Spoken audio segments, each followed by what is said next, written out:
Muito bom dia, meu irmão, minha irmã, graça e paz. Domingo, dia 25 do mês de abril do ano de 2021, você que está conosco é muito bem-vindo para a nossa escola dominical desta manhã. É uma alegria e é um prazer inigualável podermos, na manhã deste domingo, temos alguns instantes, alguns momentos na presença do Senhor, momentos para louvarmos a Deus, momentos para orarmos uns pelos outros e momentos também para juntos meditarmos e estudarmos na palavra do Senhor. Você que está conosco é convidado a aqui permanecer e que esse tempo que temos na manhã desse dia possa ser um tempo abençoador na sua vida. possa lhe trazer conforto, consolo e paz, possa abençoar a sua família. Vamos começar esse momento louvando a Deus? E eu escolhi para nós começarmos esse instante um cântico muito belo, muito gostoso de cantar, que fala sobre a exclusividade, a unicidade do nosso Deus. Um cântico que diz que somente Deus, somente Ele é o nosso Deus. Vamos juntos louvar ao Senhor com esta bela canção. Cante, cante e louve junto ao nosso Deus.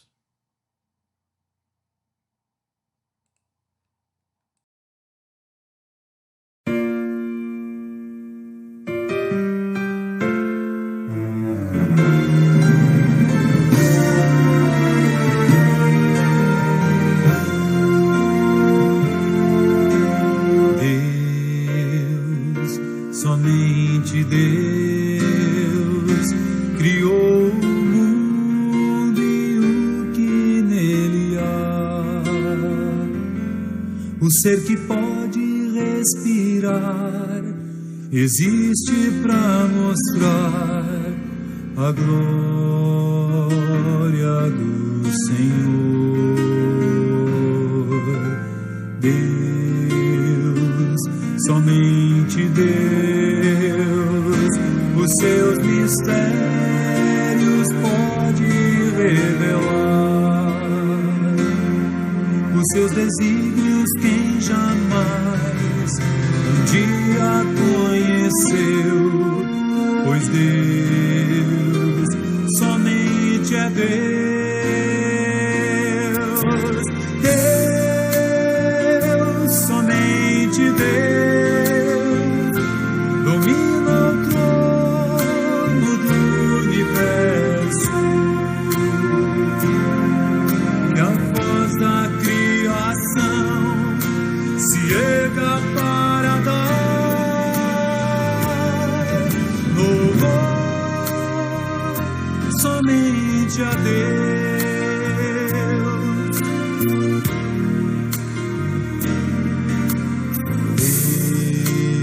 Deus, somente Deus, eternamente em nós há de inspirar a alegria de adorar, desejo de exaltar a Deus, somente a Deus. Deus, somente Deus, domina o trono do universo, e a voz da criação se erga para dar louvor somente a Deus.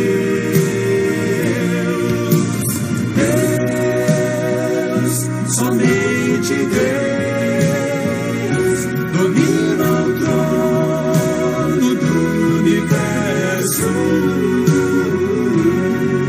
e a voz da criação se erga para dar louvor somente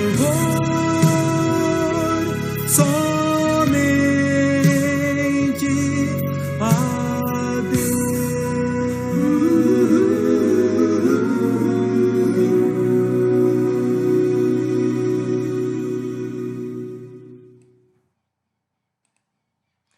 Somente a Deus toda honra, toda glória, todo louvor, toda adoração.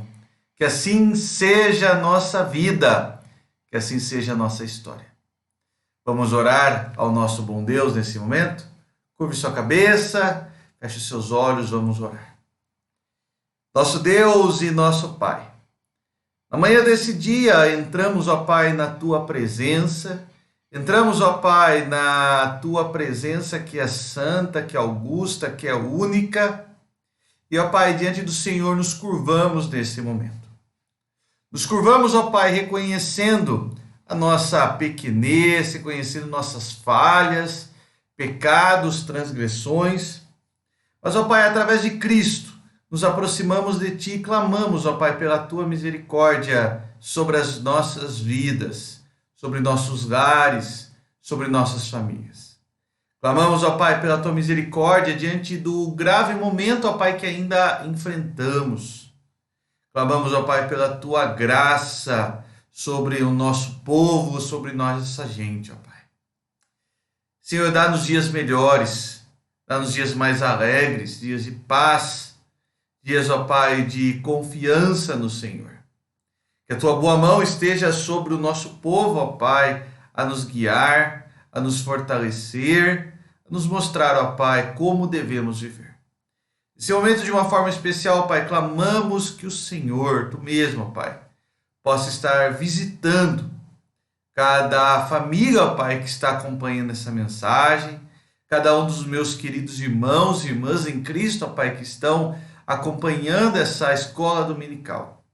Que esses lares possam ser abundantemente, ó Pai, cheios do Teu amor, da Tua graça, da Tua misericórdia. Que o Teu amor, ó Pai, possa nos estimular a uma vida santa, uma vida, ó Pai, de retidão, de observância da Tua palavra, uma vida, ó Pai, de adoração e serviço a Ti. Nos ensina, ó Pai, assim viver, para a honra e para a glória do Senhor. Em nome de Jesus, ó Pai, que nós oramos, é que nós te agradecemos. Amém e amém. Louvado seja o nosso Senhor. Nós vamos cantar ainda mais um cântico. Cantar nesse instante o hino que fala que nós temos uma certeza. A certeza do cristão. A certeza do cristão é o grandioso, o único, o incondicional amor de Deus por cada um de nós expressa em Cristo. Vamos cantar o hino de número 105 do Inário Novo Cântico, hino intitulado A Certeza do Cristão. Louvemos ao Senhor com alegria, cantando esse belo cântico, esse belo louvor. Hino de número 105 do nosso Inário, a certeza do cristão. Louvemos ao Senhor.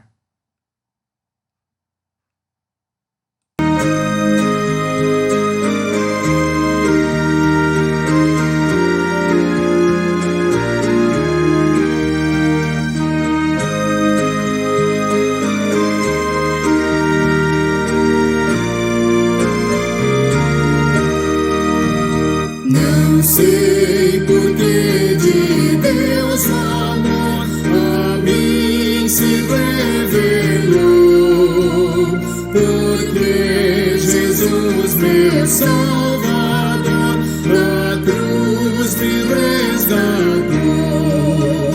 Mas eu sei em quem tenho crido, que estou bem certo que é poderoso. Guardará, pois, o meu tesouro até ao dia final.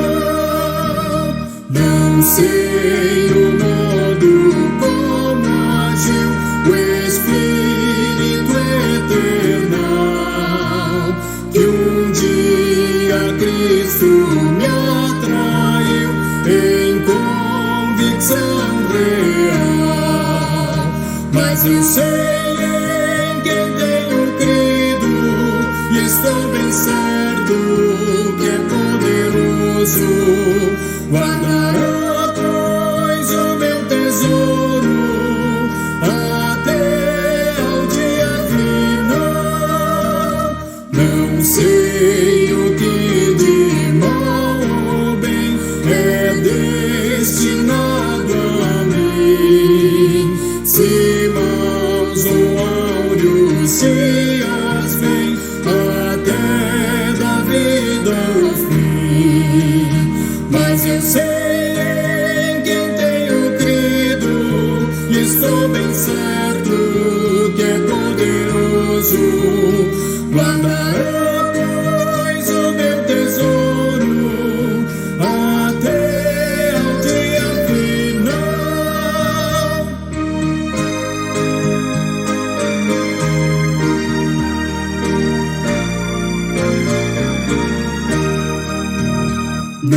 sei se ainda longe está ou muito perto vem a hora em que Jesus virá na glória que Ele tem. Mas eu sei em quem tenho crido e estou bem certo que é poderoso. Guardará, pois, o meu tesouro até ao dia final.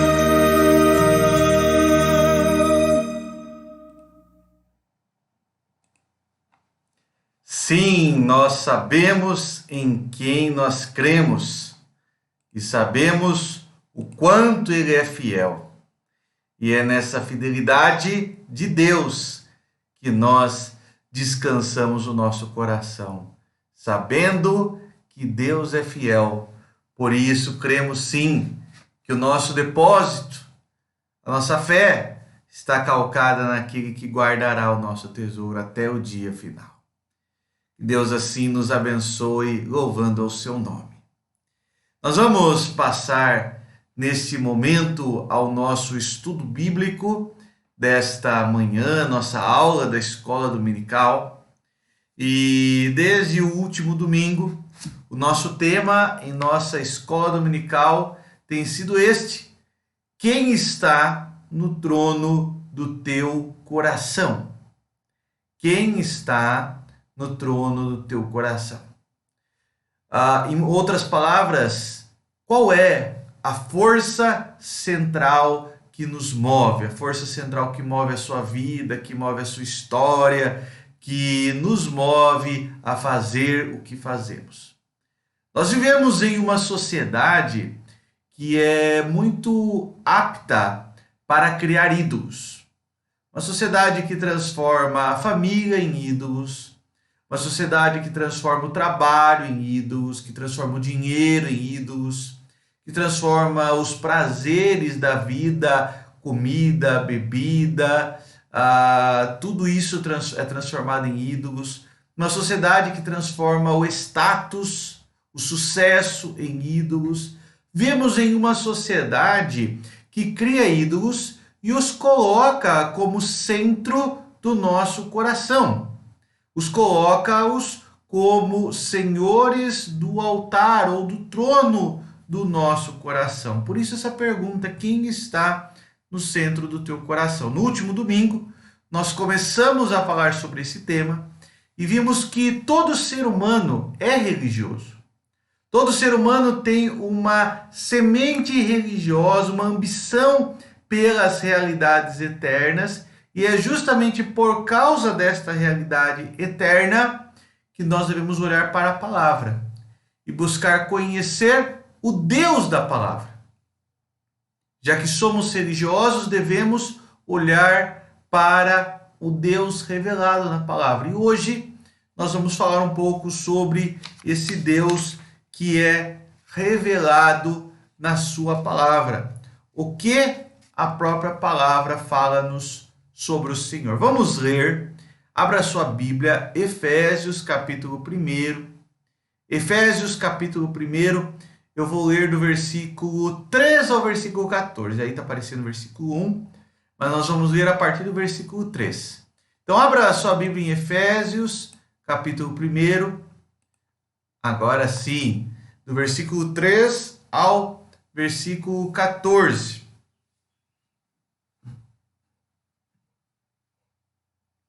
Efésios 1, versículo 3 a 14. Você encontrou na sua Bíblia? Efésios, capítulo 1, a partir do versículo 14. A palavra de Deus nos diz: Bendito Deus e Pai de nosso Senhor Jesus Cristo, que nos tem abençoado com toda sorte de bênçãos espiritual nas regiões celestiais em Cristo, assim como nos escolheu nele antes da fundação do mundo, para sermos santos e irrepreensíveis perante ele.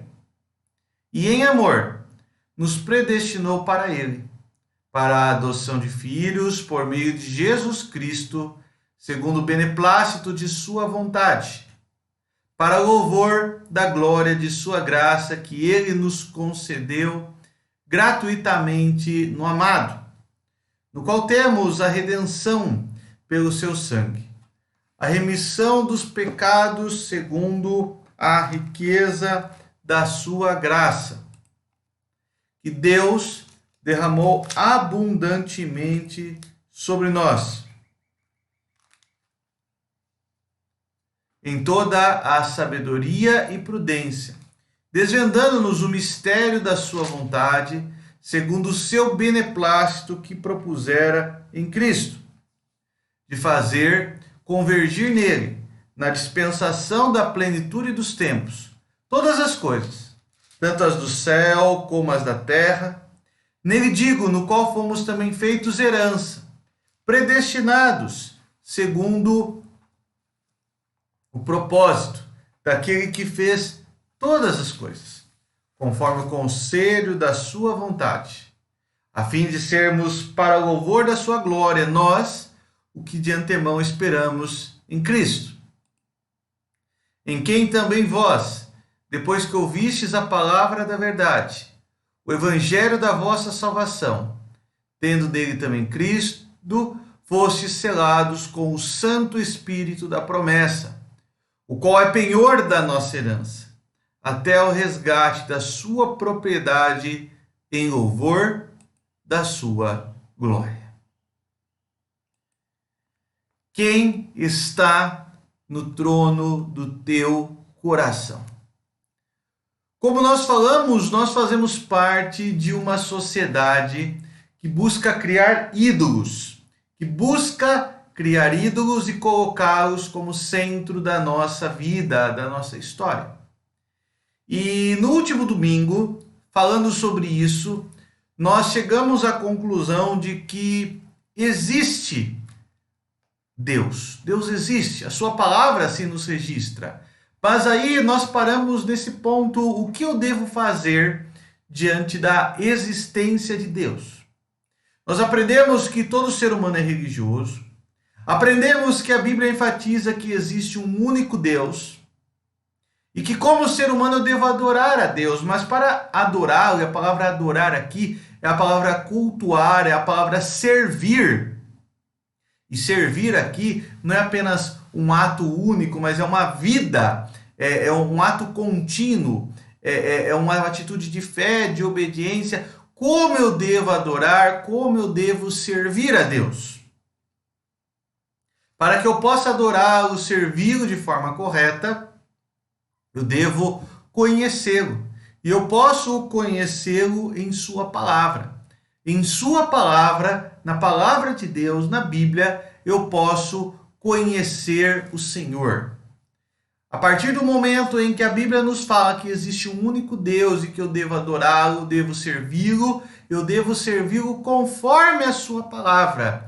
E o que a palavra de Deus nos ensina sobre Deus? Hoje eu quero trabalhar com você, nesta manhã, o conceito de trindade. A Bíblia nos revela, o Deus revelado na Bíblia é o Deus trino, o Deus único, mas que subsiste em três pessoas. E tomando como base uma visão geral do Antigo e do Novo Testamento, mas especialmente esse texto de Efésios, tomando como base o Antigo e o Novo Testamento, mas especialmente esse texto de Efésios, eu gostaria de nesta manhã falar com você por que devemos servir a Deus, ou motivos para servi-lo, motivos para cultuá-lo, motivos para adorá-lo. O Deus revelado na Bíblia é o Deus único, o Deus trino, o Deus que subsiste em três pessoas. De uma forma muito simples, podemos dizer que a Trindade é a concepção de um único Deus que é composto de três pessoas que devem ser adoradas, três pessoas poderosas em obras e promessas, mas com o mesmo e único status de divindade.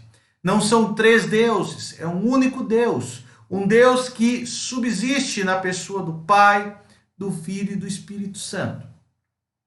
É claro que num conceito de revelação progressiva, que é como entendemos a palavra de Deus, quer dizer, a Bíblia ela vai se revelando, ou os autores bíblicos vão revelando as verdades da palavra de forma mais simples, até chegar às verdades mais complexas.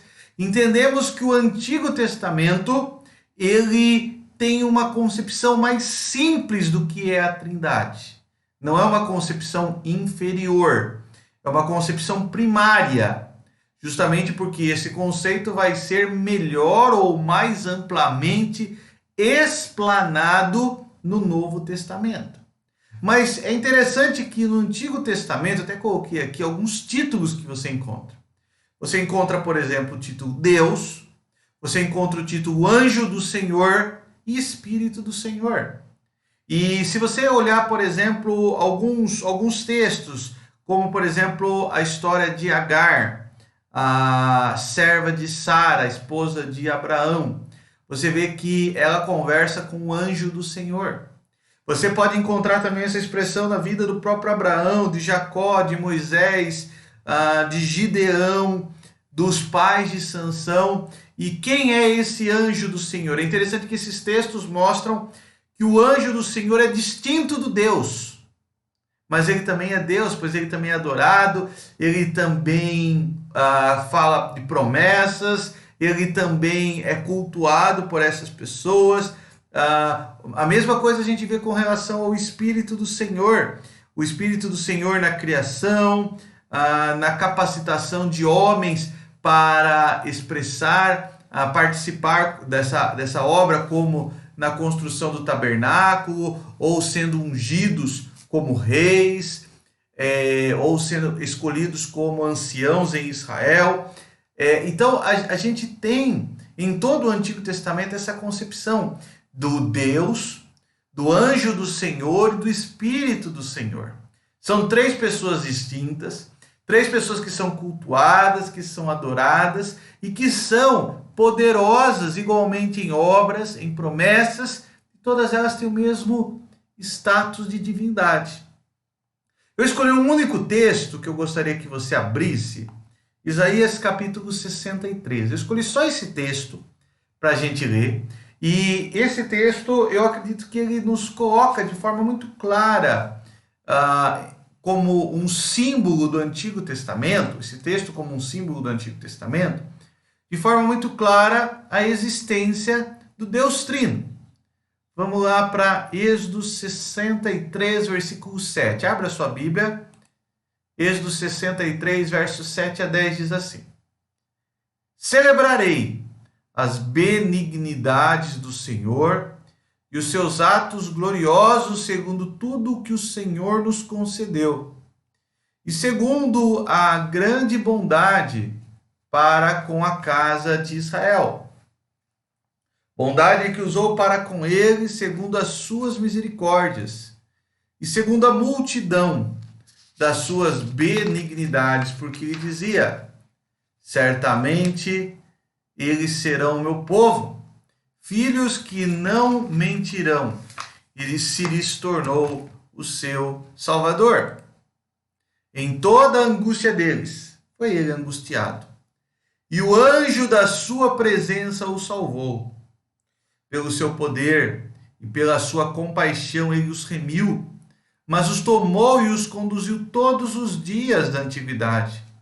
Mas eles foram rebeldes e contristaram o seu Espírito Santo, pelo que se lhes tornou em inimigo, e ele mesmo pelejou contra eles.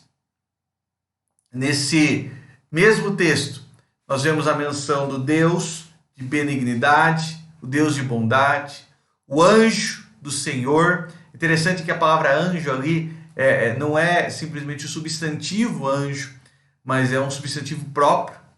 Ele dá a ideia de um substantivo próprio, o anjo do Senhor, como um nome próprio, não como uma função.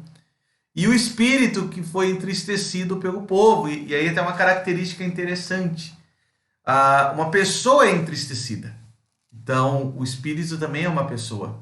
Três pessoas distintas, um único Deus.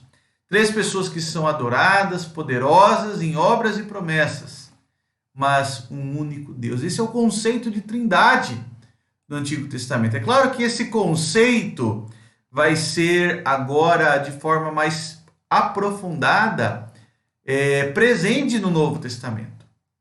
Por exemplo, a gente vê a ideia da pessoa de Jesus como distinto de Deus, mas ao mesmo tempo sendo Deus conosco, Emanuel, e ao qual também é afirmado que ele é o Verbo encarnado. No princípio era o Verbo estava com Deus, o Verbo era Deus, e vimos a sua glória, glória como do unigênito do Pai.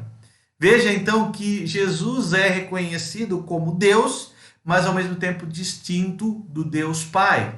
Uma pessoa poderosa em obras e promessas e que também deve ser cultuado, servido. O próprio Espírito como uma pessoa que pode ser entristecida, que prescruta mentes e corações, que revela o nosso próprio pecado, uma pessoa contra o qual pecamos, uma pessoa que também deve ser cultuada, adorada como Deus poderoso em obras, promessas e palavras, mas que é distinto do Deus Pai. Então, no Novo Testamento, a gente vê esse conceito já bem mais presente. Tem vários textos clássicos, como, por exemplo, o batismo de Jesus. Jesus sendo batizado por João Batista, o Espírito desceu do céu sob a forma de pomba. O Espírito não é uma pomba, mas ele tomou ali uma teofania, uma forma de pomba, e o Deus Pai que falou: esse é o meu Filho amado em quem eu me comprazo. As três pessoas presentes. Ou aquilo que o próprio Senhor Jesus ensinou na fórmula batismal de Mateus 28, 19, dizendo que devemos ensinar e batizar em nome do Pai, do Filho e do Espírito Santo. Três pessoas, um único Deus. Ou a fórmula da bênção apostólica, que fala da graça de Jesus Cristo, o amor do Pai e a consolação do Espírito Santo. Isso não é invenção dos pastores contemporâneos, está lá em 1 Coríntios.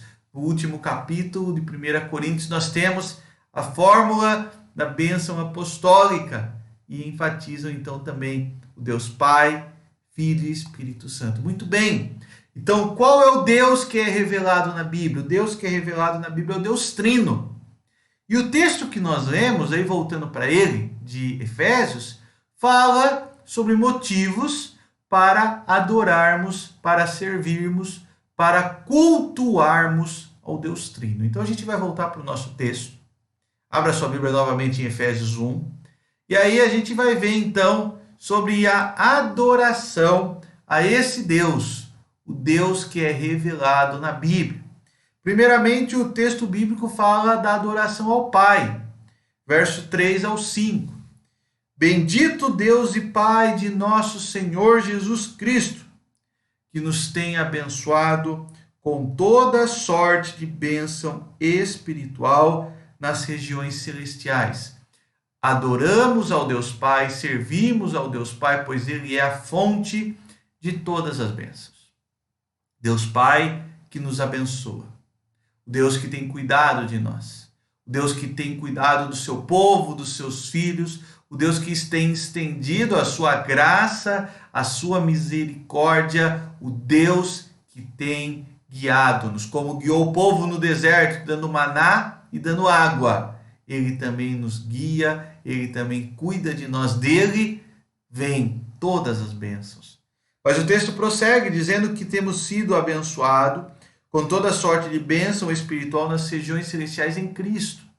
As bênçãos não são méritos nossos, são resultado da obra de Cristo em nós. É a obra de Cristo, é o trabalho de Cristo, é o cumprimento da vontade do Pai em Cristo, que através dessa mediação nós somos sim abençoados pelo Pai. Verso 4.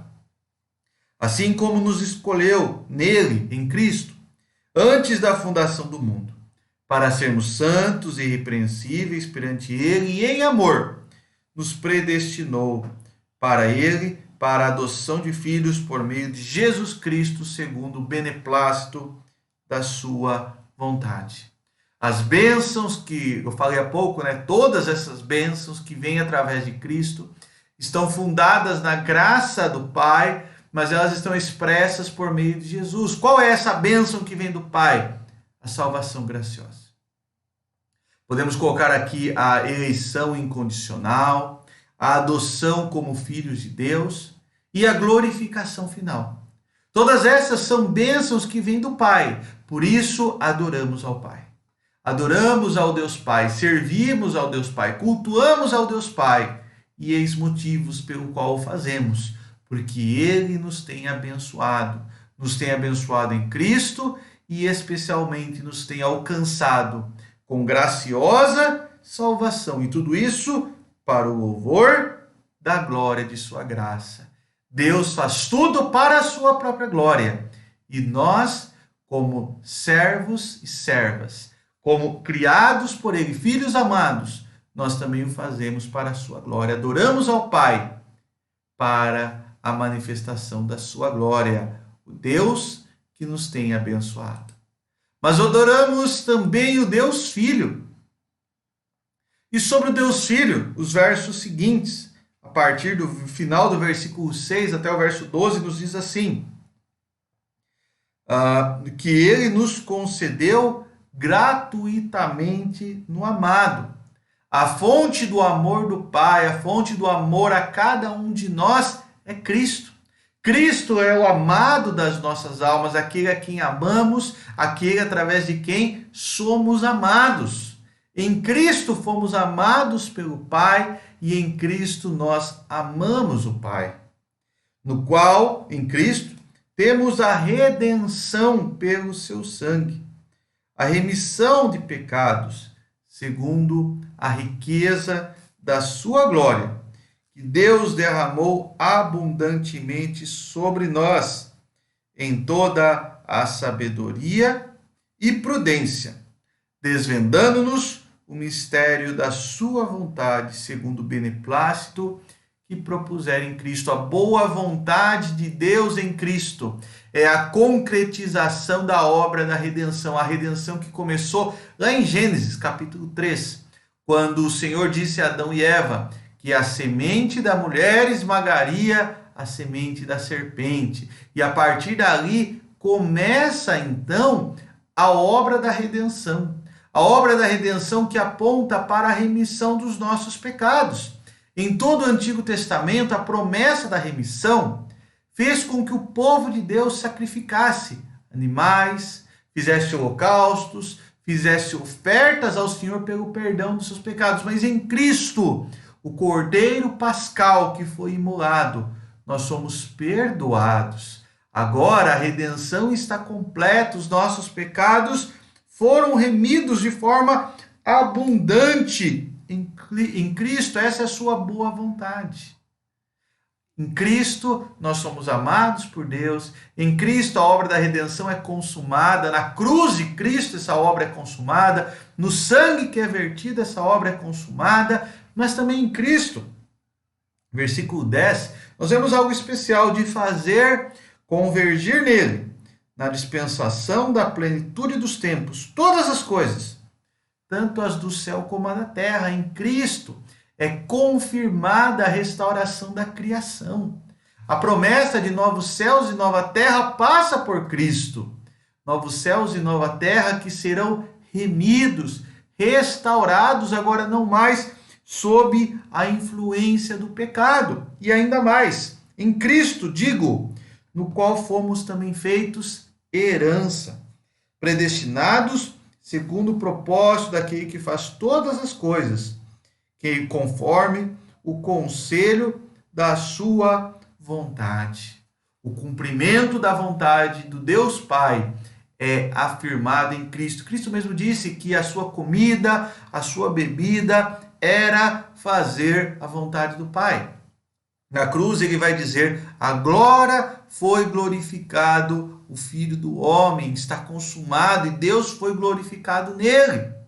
É interessante como o ministério de Cristo, e por isso nós o adoramos, o cultuamos, o servimos, é o ministério do amor. Porque em Cristo nós somos amados, por meio de Cristo nós amamos ao Pai.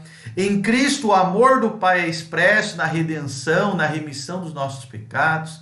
Em Cristo o amor do Pai é expresso na criação, a criação que vai ser remida, que vai ser restaurada. E em Cristo é cumprida a vontade do Pai, o amor à sua igreja. E tudo isso, como diz o versículo 12, para o louvor da sua glória. Tudo aponta para a glória de Deus. Tudo aponta para a glória do nosso Deus Trino. O Deus Pai, que é o Deus que abençoa-nos em todas as coisas. O Deus Filho, que é o Deus através do qual conhecemos o amor do Pai e somos por Ele amados. Mas também, e por fim, o Deus Espírito Santo. Por que adoramos e por que cultuamos o Deus Espírito Santo? Verso 13 e 14. Em quem também vós, depois que ouvistes a palavra da verdade, o evangelho da vossa salvação, tendo nele também crido, fostes selados com o Santo Espírito da promessa. O Espírito Santo é o selo da salvação, a chancela, a confirmação da aplicação da obra da fé, o pertencimento ao povo de Deus. Por que eu sei que eu pertenço ao povo de Deus? Por meio do Espírito Santo. Porque eu sei que eu sou salvo? Por meio do Espírito Santo. Se o Espírito Santo habita em você, se você percebe a existência do Espírito Santo na sua vida, isso é prova de que você foi remido, que você foi abençoado pelo Pai, remido pelo Filho, e agora, como selo da salvação, está sendo aperfeiçoado para a glória final. É maravilhoso vermos como o Espírito Santo faz esse papel de confirmação.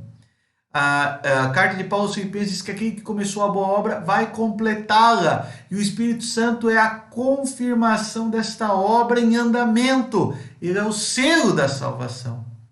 Mas o verso 14 ainda diz: o qual também é o penhor da nossa herança até o resgate da sua propriedade. O penhor da herança como convicção da impossibilidade de perder a salvação. Nada nos separará do amor de Cristo. Por quê? Porque o Espírito Santo é o penhor, o Espírito Santo que habita em nós é o penhor desta obra maravilhosa da salvação. Você não vai perder essa salvação, porque o Espírito Santo em você, ele confirma, não é o passado, não é o presente, não é o futuro, não é nem mesmo a morte que fará com que percamos a salvação. Ele é o penhor desta herança maravilhosa. E ele é, por fim, em louvor da sua glória, o agente da nossa glorificação a Deus. Adoramos o Pai, o Deus que em tudo nos abençoa em Cristo. Adoramos o Filho, o Deus que expressa o amor do Pai, por meio de quem amamos o Pai, por meio de quem conhecemos a remissão, a restauração de todas as coisas. Adoramos e cultuamos o Espírito Santo, aquele que sela, que confirma a salvação, aquele que é a própria herança, que garante a salvação como penhor da vida eterna que teremos com o nosso Deus Pai, com o nosso Deus Filho, com o Deus Espírito Santo. Algumas lições para nós concluirmos a nossa aula desta manhã. Como vimos na semana passada, todos somos religiosos e devemos adorar, servir, cultuar ao Deus verdadeiro. E o Deus verdadeiro, o Deus revelado na Bíblia, é o Deus Trino. O Pai, o Filho e o Espírito Santo devem ser reverenciados, devem ser cultuados, devem ser adorados pelo seu poder, pelas suas obras incomparáveis e pela sua grande glória. O desafio que eu faço a você, neste momento, é, ao término dessa escola dominical, em oração, primeiramente agradeça ao Deus Pai pelas muitas bênçãos que tem alcançado a sua vida.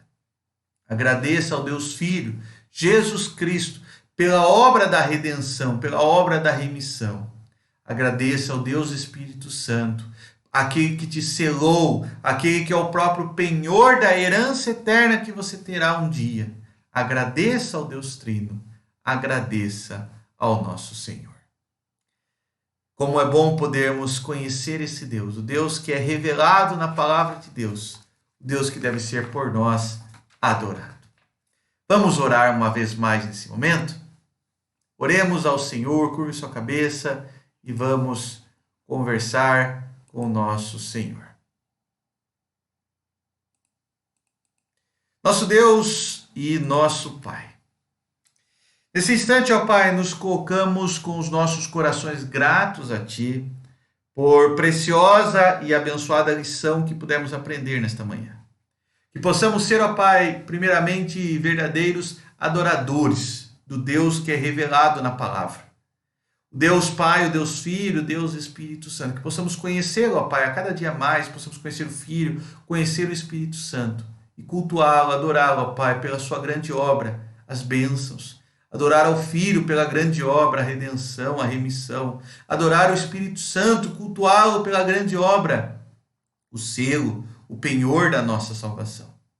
Ó Pai, que não negligenciemos o verdadeiro e o correto culto ao Senhor, pois o Senhor sim deve ser adorado, o Senhor sim deve ser cultuado. Guarda-nos, ó Pai, nesse dia. Abençoa o teu povo, ó Pai. Abençoa o teu povo nesta manhã, nesse dia, nessa semana, ó Pai. Guarda-nos e guia-nos, ó Pai, pelos teus santos caminhos. É assim que oramos, rogando a tua bênção sobre cada família, cada irmão, ó Pai, que está acompanhando essa mensagem. Que os nossos lares estejam abundantemente marcados pelas bênçãos do Pai, pelo amor do Filho e pela esperança que há no Santo Espírito do Senhor.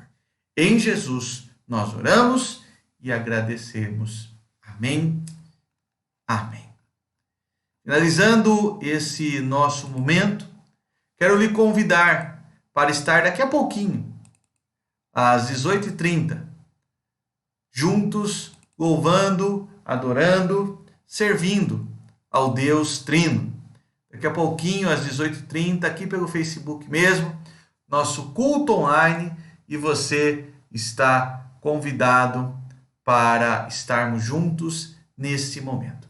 Meu irmão, minha irmã, te desejo um ótimo e abençoado domingo. Um domingo de graça, de misericórdia, um domingo debaixo do amor do Senhor. Vou deixar para você mais um cântico e que esse cântico possa edificar a tua alma, abençoar você, abençoar a sua família nesse momento. Um ótimo domingo e que Deus te abençoe.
Não é complicado, sem regra.